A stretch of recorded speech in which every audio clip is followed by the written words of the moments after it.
Okay, perfect. So yeah, thank you so much for coming. This is a kind of active workshop, so please have your chat open, have your workbooks at the ready. I'm just gonna, you guys are on mute now, but there will be opportunities for you to like come out of that, and we'll do a Q&A at the end as well. So the actual presentation will be about 45 minutes, and then there'll be time for Q&A and everything afterwards. But time to break for any questions or anything that might pop up as we go. So yeah, I'll just introduce myself briefly. So I'm Jane, I'm a brand strategist and designer. So I've had my business around 4 years now. And previous to that, I worked as a graphic designer in fashion retailers. So I worked for Kurt Geiger, Monsoon Accessorize, Warehouse, Oasis, design agencies, etc. And then had my kids and just wanted to do something different. I wanted to be around for them. I wanted that flexibility. And now I just work with women who have like founded their own businesses and just want to create something that really makes impact. So I help women to create brands that stand out, that attract more of their ideal clients, and also make them feel super confident to market their business in the way they want to. Okay, so I'm just going to share my screen now. Hopefully you can see this. Just give me a thumbs up if you can see the screen. Perfect. So I'm just going to go through this presentation again. We'll stop if there's any questions or anything. I'd just love to know before we start, on a scale of 1 to 10, how confident do you feel in your visual brand in terms of it actually attracting the right people? So 1 is I have no idea what I'm doing, it's definitely not doing what it needs to, and 10 being like, I'm getting all the amazing leads daily that I want and I know that it's amazing. 7, okay, that's a great start.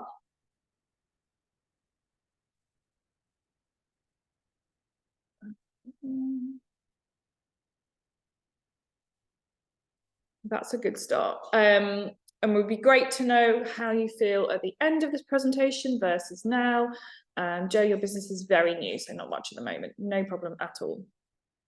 Okay, so this training is going to take you through the magnetic brand method, which is a process where strategy and brand design attract the right people to you, and more importantly, or equally as importantly, repel the wrong ones. So I don't think this is spoken about enough, but a successful brand should attract the right people and repel the wrong ones. And we'll go into that in a bit more detail later on.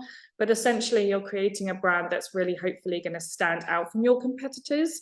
And in turn, that's going to make some people say, no, that's not quite right for me, or I'm not really feeling that vibe. And that is totally okay. In fact, that is what you actually want from your brand, because the last thing you want is to blend into a sea of competitors. You really want to stand out for the right reasons. And I'm going to go through the methodology that I use with my clients in terms of brand strategy in order to do that. So we're going to talk about your magnetism. And what is that? So it's connecting with your ideal client on a deeper level, making them want to work with you. Also, you'll be getting inquiries from people who you would love to work with and feel excited about working with. Feeling aligned in your messaging, your tone, your values, and your visual brand. And also feeling confident to share and market your business. So those things are really crucial in order to create a brand that's going to be successful. So you are in the right place if you have maybe tried the DIY brand method, still feeling a little bit stuck and unsure about how your business looks. You want to feel confident within your business, moving from a sort of side hustle or something very new to something that can really grow, really believing you can achieve your goals and find a position in the market.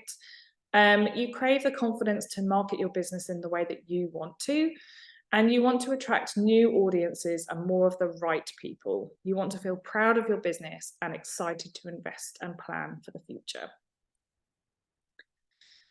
And here's just a little overview of some of the ways that I work with my clients in terms of the strategy. So we always look at a brand overview, incorporating the mission statement, your founder information, marketing opportunities, and your brand values. And then looking at your ideal client as well in terms of audience overview, the purchase path, the purchase advantage for those who are struggling to say yes and why that might be, and also audience keywords. And then how you stand out, which is what we're going to be talking a little bit about today, is all about competitor analysis. What is your actual standout? What do you want to be known for? Your messaging, your brand voice, visual direction, brand photography, and color psychology. So these are all things that you can use to attract the right people, to feel confident about your brand, to celebrate your superpower and the unique person that you are in your business, and create a business that enables you to live life the way you want to. So most of my clients come to me because they want a business that enables them to have flexibility. They want financial stability as well, and a business that can be consistent. So consistently earning decent revenue, allowing them to live the way they want. So what we're going to learn specifically today is 3 things to give you a clearer idea on how to infuse your magnetism in your visual brand. So we're going to look at brand values, competitor analysis, and also consistency, how you can stay consistent in your brand and why that's important. Okay. So we're going to look at what makes a brand. So your brand represents your identity in your market. So it's all about who you are, what you do, how you're perceived, the connection that you make with your audience, and your reputation. So it's what other people say about you when you're not in the room. And we're going to talk about this a little bit more later on too. I love this quote. Branding is about so much more than what people see. It's about how you make people feel. So there's a real idea of emotions being involved in branding. So how you want someone to feel ultimately is really going to make them decide whether they feel connected to that person or not, whether they want to spend a bit more time on that website to figure out what it is they do and the service that they do, and how you want someone to think about you. In the chat, I would love to actually know what your businesses are so I can make sure that all of this is as tailored to you guys as possible, because there's only a couple of you at the moment. I can just make sure that I'm using really relevant examples as we go along. Interior design, perfect. Oh, I should have included an interior designer example at the end here. I've worked with interior designers, but I've got different examples, but hopefully you'll see. Okay, brand foundations. So we're going to look at your brand values, and here's where I need your pen and paper there while I'm music education. Perfect. So have your pen and paper handy, and I just want you to scribble down. You don't have to answer every single question here, but just have a look and think about what your brand values are. So if you haven't done this exercise before, it's really important to think about what you stand for. And here are a few questions to help you think about keywords for that. So what is your key message in your business? How do you want your audience to feel when they engage with your brand? What are your core principles? What is your future vision? What does success really mean to you? What do you want to get out of your business? Why did you start it? What makes you stand out? And we can talk about this a bit later on. And how do you want people to describe your brand when they're talking about you? So if anything pops to mind here in terms of that messaging, your core principles, what makes you stand out, pop them in the chat and we can discuss that. But these are really important things to think about when it comes to creating those brand foundations. And if there's anything you want to share, please do in the chat. I love this question. You're in a pub and you hear a group of women chatting about your business. What do you want them to say? So typically, if a group of people are talking about your business, they're not going to be talking about the nitty-gritty of the actual service. They're not going to say, well, Jane provides X amount of logo variations in her work and all the file formats. No, they're going to be talking about what it's actually like to work with me. So they're going to be talking about what kind of person I am. They're going to be talking about the experience of working with me, how they found the overall experience, you know, whether they've really enjoyed working with me, whether they found that it's easy to talk to me about certain things. So think about what you would want these group of women to say about you. And that's going to really help you define how you want to be known and how you want to make people feel when they come across your website for the first time. What we want is to create a brand where people feel a certain way, and then they act a certain way and they think a certain way, because what you're doing is giving people as much information as possible about you and the way you work and what's important to you and your values to be able to connect with you on that level. So if there's any one words that come up, please pop them in the chat in terms of what you want them to say. It could be that you want someone to make you, you want someone to think that you're really approachable, that you're super experienced in what you do, that you're just incredibly friendly and helpful. Like if anything pops up for you, then put it in the chat. Awana, quality and experience. Yes, brilliant. And I also want to think about your brand personality. So extension of that is thinking about your brand personality. So if a person walked into the room now that embodied your business and your brand, what would they look like? What vibe would they be giving off? Would they be super casual? Would they be really funny and charismatic? Would they be quite serious and corporate? What vibe would that brand be putting off? And here are just some examples here. Oh, perfect, Joe. Approachable, knowledgeable, and listens. Okay, they're great ones. I think especially listens is kind of key with interior design as well, because I get that too with brand design. I think people want to know that they're not just going to be sort of forgotten and you're just going to put your designs onto them. So I think that's a really good one. So I want you to think about your brand personality. So I've got some sort of examples here, and think of the line as a sort of sliding scale. So you could be very modern, so you could be right at the modern end, or you could be kind of in the middle of two. But if any of these words pop out to you, I want you to put them in the chat. So for example, a brand that's kind of classic and formal and mature is going to feel and look very different to a brand that is innovative, personable and fun. So these are just a few examples. So just think about how that could really translate and which ones really stick out for you. I'm just going to admit someone else into the group.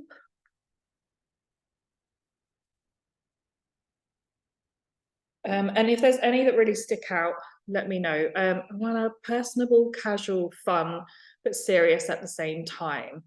Okay, so I think you mean serious in terms of like actual your kind of teaching and the experience of your teaching and everything. Is that right? But you want to come across personally as personable, yeah, and casual. Okay, amazing. Hi, Julia. Hope you're well. Hello. Sorry about the mix up with the passcodes. I think that's why we're a little bit short on people today, but it's fine. I can make it a bit more tailored to everyone's needs. We've got another interior designer in the group, Joe, here as well. Okay, so we've done your brand personality. And now we want to talk about creative and connected. Yeah, that's great. Your dream client. So whether you have had lots of clients in the past or whether you're newer to business, you should really try and think about who that dream person is that you want to work with.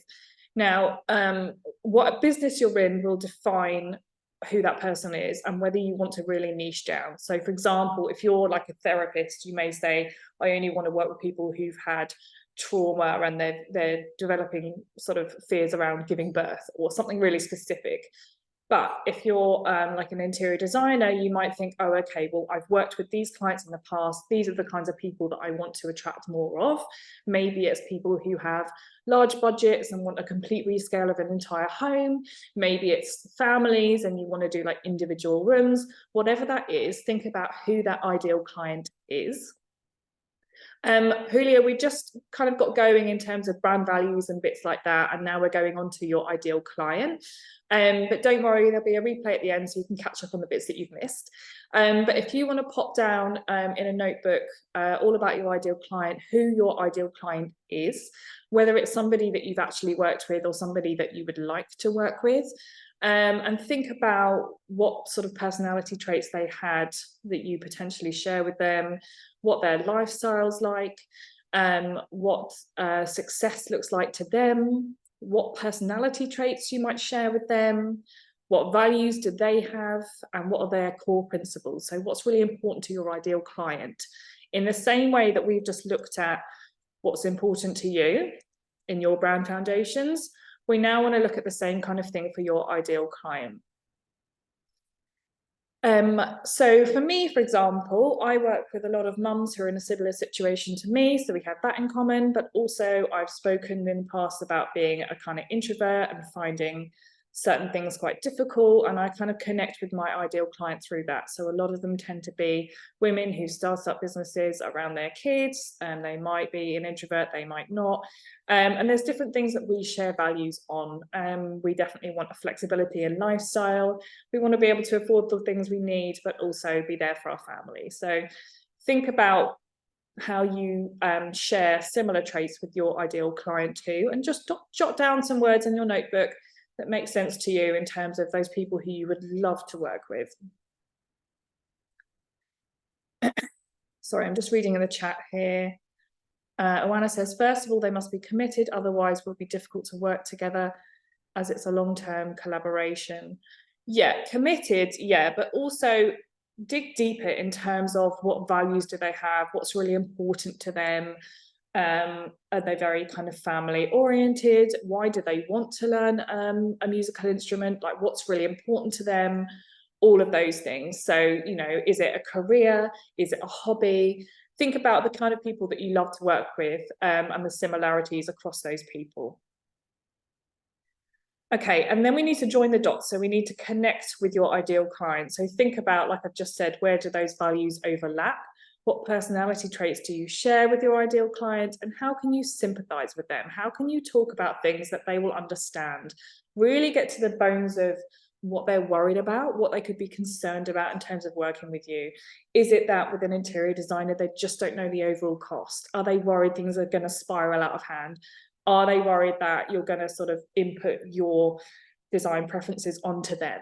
Think about all the things that could be potential blockers and how you can help to overcome that, how you can sympathize with where they're at, and how you can sort of try and persuade them that your service is going to help them get to where they want to be. What will they love about your service rather than a competitor? And this is key. So we're going to delve into your standout in a second, but I love this quote from Donald Miller. And if you haven't read his book, Building a Story Brand, I highly recommend it. He says people trust those who understand them, and they trust brands that understand them too. So it's really important to get to the heart of that ideal client, really start to understand what their problems are, what their objections might be, what their doubts and confusions might be over you and your service. And now I just want to briefly look at your competitors. So I want to caveat this by saying it's important to look at your competitors in terms of what they're doing, who's out there, who's successful, who's not. But there is a real temptation to kind of look at people who are doing really well on social media especially, and just assume that they're sort of smashing it and get into this big horrible black hole of imposter syndrome. And that's real, and it happens to everybody. So there's a way to look at your competitors in a sort of analytical way, which will help you to elevate your brand rather than just end up feeling shit about yourself. So here's what I do with my clients, competitor analysis. So here are some reasons why it's important to look at your competitors, to better understand the market you're operating in, to find out, like I said, what's successful and unsuccessful, to suss out a niche for yourself in the marketplace, how you could position yourself outside from everybody else, to inspire you to make informed business and brand decisions, and to get an idea of what you're up against. So I've just got a little exercise for you. So if you could open the chat if you haven't already, and I'd love to know in this picture, which I just took in a supermarket, which hair dye boxes or box stand out to you. Just let me know. Top. Anyone else? Top shelf, middle shelf, bottom? I would assume most of you are going to go like Joe with the top. Same. The reason being is because it just looks entirely different to the rest of the packages on the shelf, right? It kind of makes you want to think, well, what's different about that one? Why doesn't that one have an image of a woman with a certain color hair? And there's a real need to stand out in a sea of your competitors. Whatever industry you're in, you need to stand out, but you need to do it for the right reasons. So Similarly, which of these are you drawn to? So in the image on the left, we've got some kind of homeware candle bits and pieces. And then on the right, we've got sort of shampoo and conditioners. So let me know which ones you're sort of drawn to on the left or the right image. I'll tell you which ones it was for me, for sure. Just I can see the chat here. So for the left, yeah, for the left image, yes, yeah, same. I was drawn to these kind of coral and blue images and products because they're just so different. So everything else was very black, white, metallic, samey. And then in the image on the right with the shampoos and conditioners, I was drawn to those ones on the top shelf, which were the kind of pastel colors with the smiley face on. They just looked incredibly different, and I was kind of drawn to that packaging. And when I actually picked up that shampoo, I realized that it was very different in terms of its look and feel, but it was because it was talking about using natural ingredients. There were no nasty chemicals in there, and the smiley face was meant to represent that kind of idea of natural health. And that's why they've used those colors, and that's why the packaging is very simple, very plain, and very pared down. So they've used their brand in a way that stands out, but stands out to represent their brand values, which are kind of purity and cleanliness and natural ingredients. So I know you're probably thinking this is great, but I don't have a product business. I don't have things on a supermarket shelf. But what I want you to do is actually think about your business in terms of it being a package. So at the moment, what you have visually for your brand, think about your brand colors, your photography, any font choices that you've made, anything you put out on Canva. Think about how that would look wrapped around a physical box and put on a shelf next to your competitors. And you can go away and think about this too. I've had people attend these workshops, go away and actually kind of mock up what that looks like. But you can think about your competitors and what they look like, and think about what similarities they all have to each other, and what similarities you share or don't share. So do you blend in like all those kind of shampoos on the shelf of your competitors, or do you stand out? What we want is for you to stand out, but in a way that it makes people feel like they want to be drawn to you, in a way where you're reflecting your own brand values. And I'm going to show you some examples of brands that I've worked with in a minute, to helpfully link those two things together, so you can see how strategy turns into brand design. So now I want to talk about your superpower or USP or whatever you want to call it. So one thing I would say is don't be afraid to be you. I met someone at a networking event recently, and she had two businesses, and one was a kind of aesthetics business and one was more a spiritual thing. And she was afraid to merge the businesses because she thought that the spiritual side might put people off. In reality, what happened is that when she told people about the spiritual side, most of her clients who had been from the aesthetic side went and worked with her again on the other side. Don't be afraid to be who you are. Don't shy away from it. People relate to real people, and they're going to be drawn to your authenticity. So any quirks, anything you've got that you think is different about yourself, please don't try and hide it. We want to emphasize those things to make people think, oh, she's really different. She's really putting herself out there, and people are going to relate to that. Again, thinking about what you want to be known for. How do you want to come across? How do you want people to view you and your business and your brand?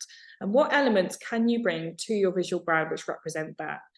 And are there any trends that you've come across in your competitor analysis that you want to steer clear from?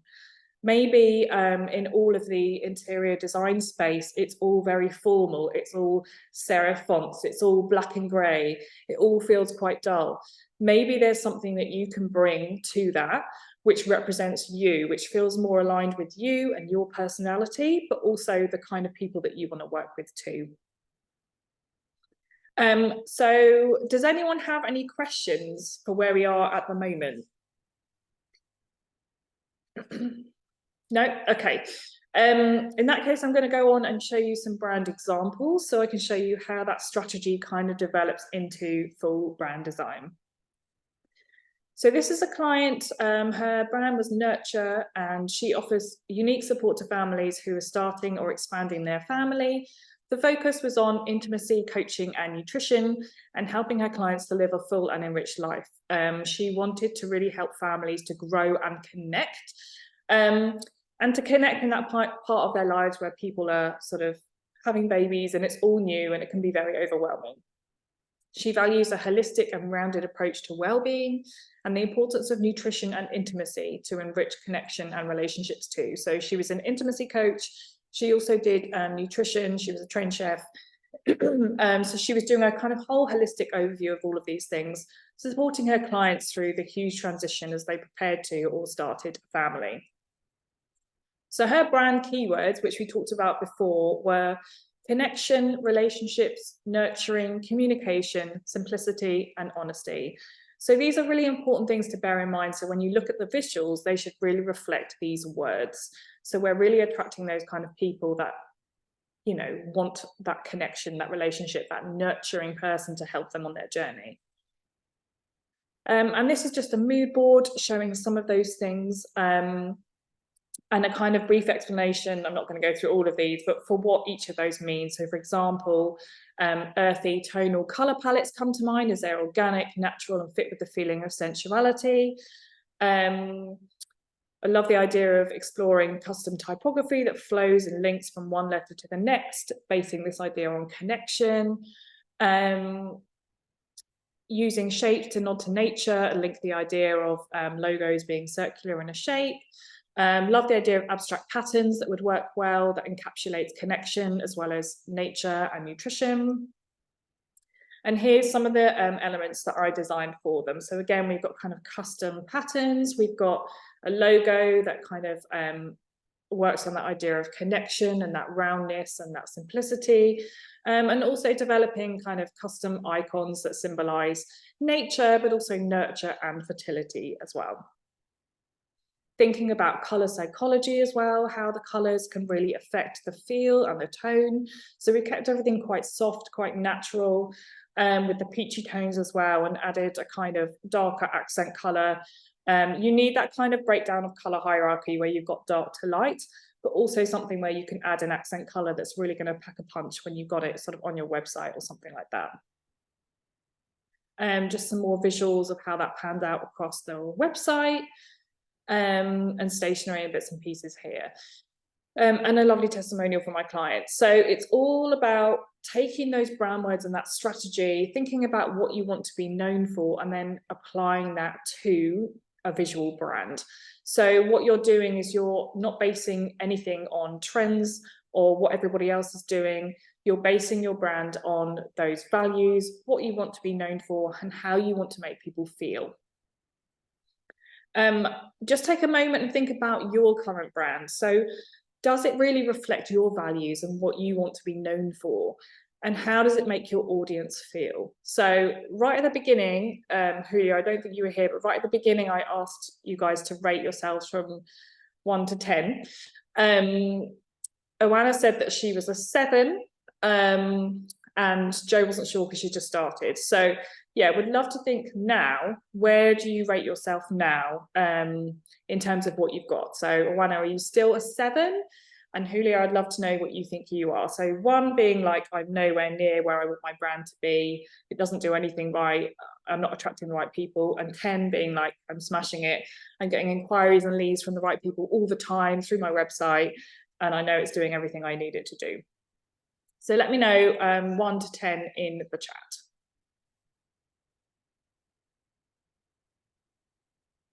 Okay.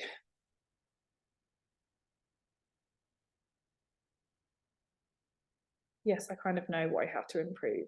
Okay, that's great. If there's anything specific that you're going to do after the training today, I'd love to know, Oana, what that might be. Okay, I'm just going to show you another example, which is very different to the previous one, to show you how differently you can approach a brand design when the brand words and the keywords and what you want to be known for are different. So this is another client of mine, Rachel. She is a mindset and business coach. Again, we kind of connected. She is an introvert and she is very keen on encouraging women to create their own paths. So she doesn't have like a set formula for everyone when she coaches them to do with their business. She very much tailors it towards who they are, what their personality is, and how they want to move forward. So she values supporting women through personal and business growth, collaboration, getting to know your clients on a deeper level, and creating a business that allows her flexibility and freedom. Just reading the chat here, Luana says I have to work a bit more on the messaging line. Yeah, totally. So you're making sure that your messaging lines up with your brand voice, your brand tone, your imagery, and making sure that they all sort of communicate the same message is really important. Julia says, I would say 8, only because I made a big research before I registered my company. I believe there will always be room for improvement, but I feel enough confident. Okay, great. So brand words for this client were empathy, creativity, growth, confidence, impact, and support. So you can already see how those words are a lot more kind of impactful than the other ones. It's less about kind of nurture and encouragement and nutrition and support. It's more about this kind of idea of business growth, confidence, creativity, empathy, and impact. So here's a very different mood board to reflect that. So we wanted typography that felt a bit more sort of dramatic. It felt a bit more confident. We wanted a color palette that also reflected that as well. I wanted to create potentially a brand pattern that was communicative of the sort of different paths in business and how you can take different paths and do something differently. So everything has a reason to it. There should never be anything designed that's just because you feel like it, or because that color is your client's favorite color. It should all have meaning in terms of color psychology, font psychology, how you're trying to make that person feel. Again, so color psychology, those green tones representing natural growth and also calm. And then we wanted that sort of pop. So the accent here is that mustard color, communicating confidence, warmth, and also approachability. And here are some of the designs for Rachel. So as you can see, we've used those kind of bolder colors. We've used a bolder typography font as well. And if you zoom in on this, you'll see that that font is not completely perfect. And we love that because it kind of communicated the idea of approachability, that she works with women one-on-one, that it's individual. And the icon as well. So this is the primary logo, and the icon above the logo is based on her initials, but also the triangle also symbolizes femininity and strength.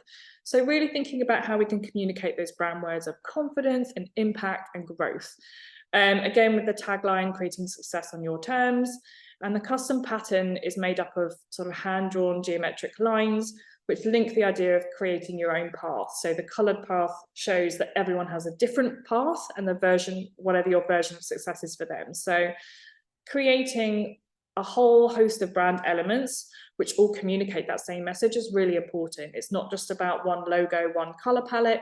It's about how you can create multiple logo variations, pattern design, brand marks, and you can use all of those elements to create that one message. So just showing you how that panned out in terms of social links, how we did social templates for her, and also website design as well.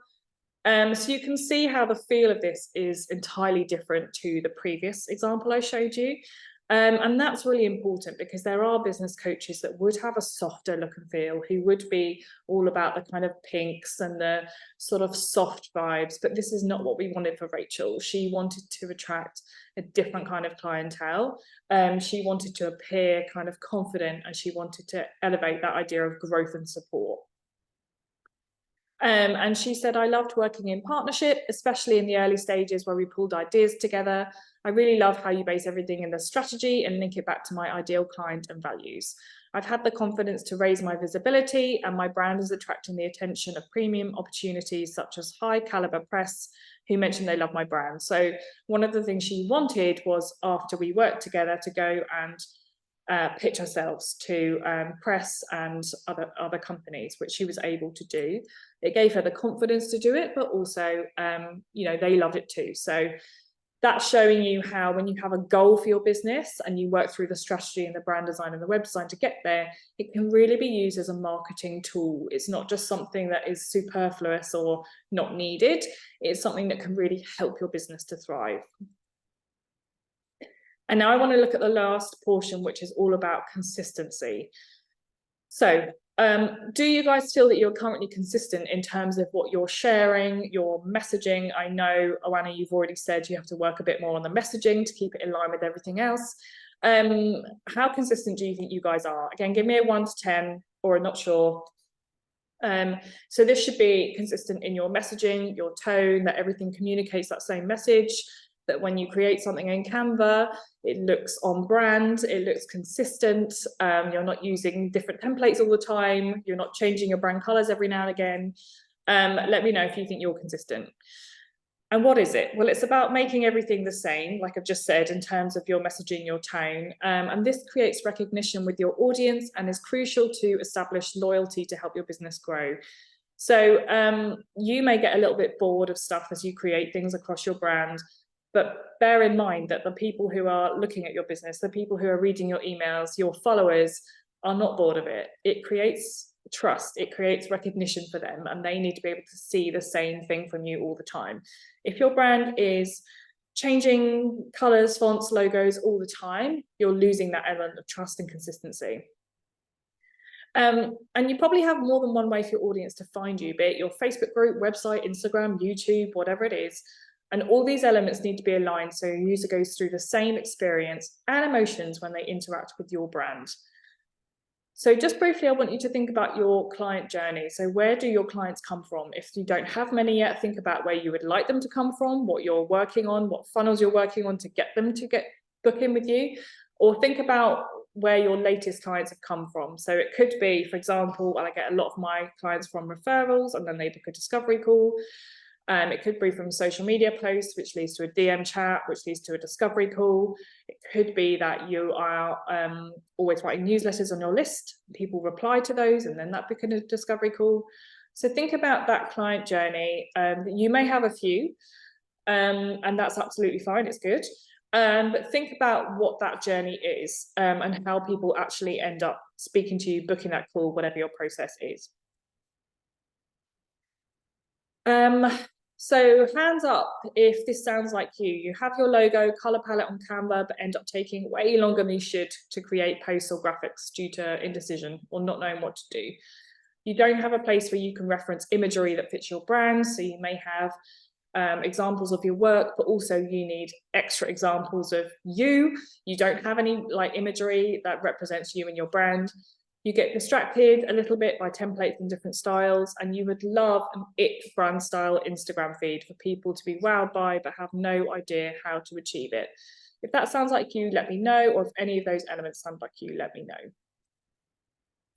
So when we think about that idea of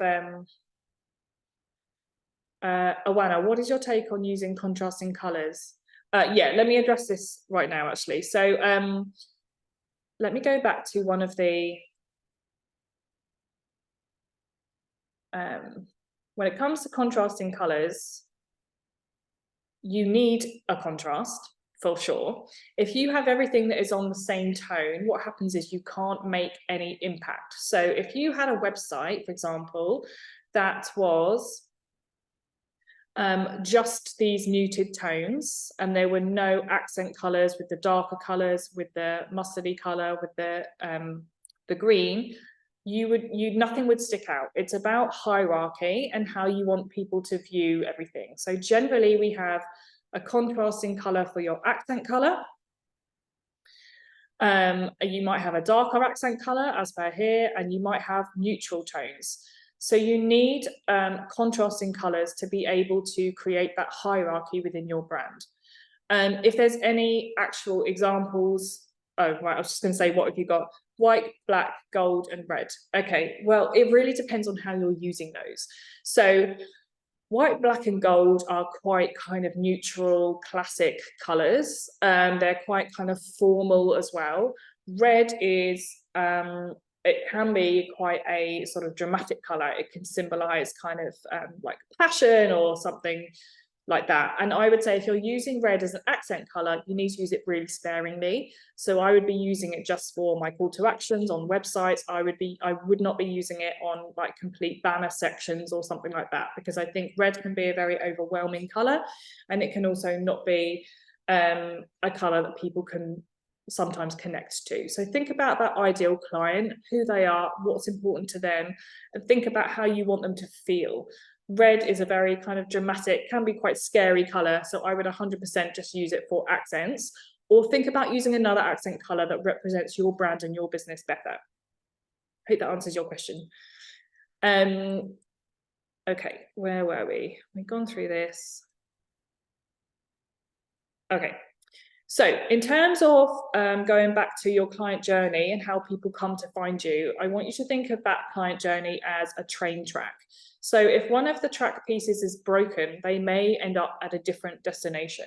So thinking about keeping everything aligned so that people get the same experience, whether they come to you through your website, whether they come to you through your social media, whether they find you on your YouTube channel, it all needs to communicate the same message, it all needs to be cohesive.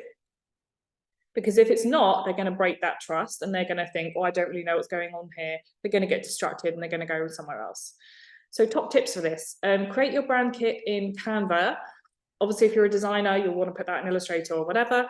If not, create your brand kit in Canva, copy all of your brand elements onto this and add your client journey or your train track onto the next page. So look out for any areas of disconnect or where you're not quite aligned. So literally copy and paste your headers for all the different places where people can find you.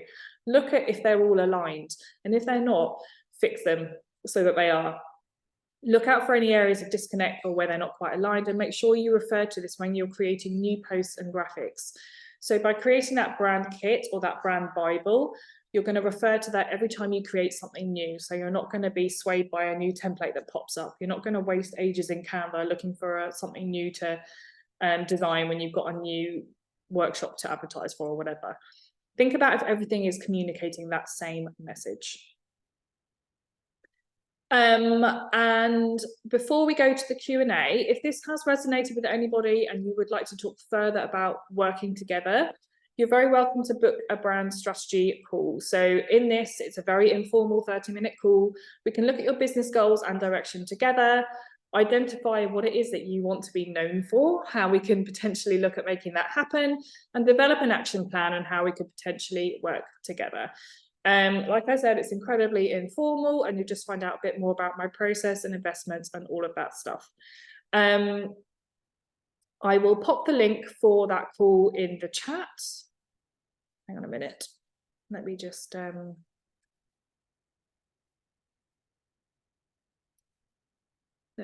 share. So there's a link here that I've got.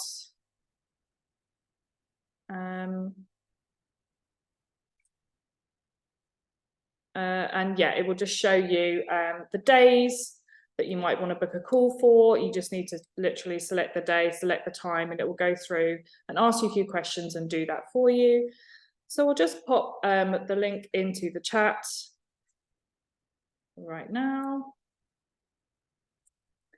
And if you do want to click on that and save it, yeah, I would love to speak to anybody that would like to have a chat about that. Let me go back to the presentation.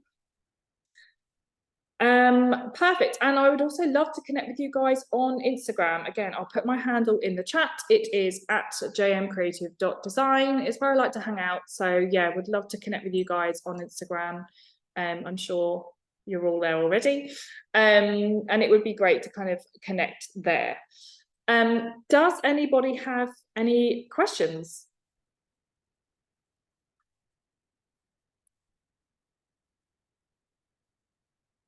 Anything that's come up in the training, anything about their brand in general that they wanted to ask about? You can take yourself off mute and talk to me, or you can pop it in the chat, whatever's best for you.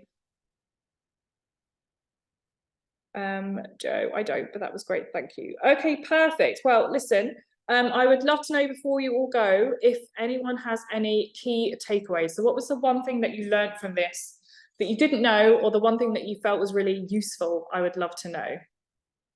Oh, Anna, no questions at the moment. Okay, perfect.